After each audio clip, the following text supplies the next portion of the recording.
ఇప్పుడు నెక్స్ట్ ఏం చేయాలి అనేది పాప? బీటెక్తో పాటు సివిల్స్కి ప్రిపేర్ అవ్వడం అనుకుంటున్నాను. Okay, excellent. ఓకే, చూడాలి మాకు ఉంటుంది.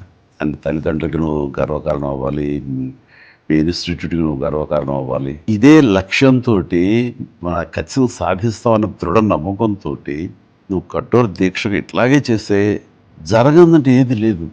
నేను అందుకు చిన్న ఎగ్జాంపుల్. నువ్వు చాలా మంచి పని చేస్తావు. ఆడబిడ్డ ఏం చదివిస్తామని అని కాకుండా మంచి ఎడ్యుకేషన్ ఇచ్చారు. ఎప్పుడు ఏ అవసరం వచ్చినా సరే మీ బ్రదర్ని అనుకున్నాం, మీ ఇంటి పెద్దను అనుకున్నాం, నా దగ్గర అడగటానికి ఏమీ సంకోచించక్కర్లేదు.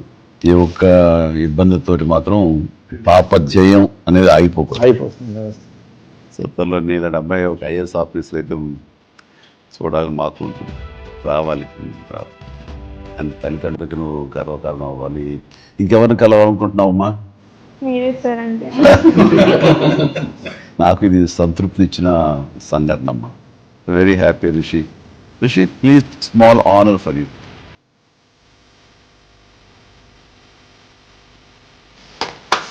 Right.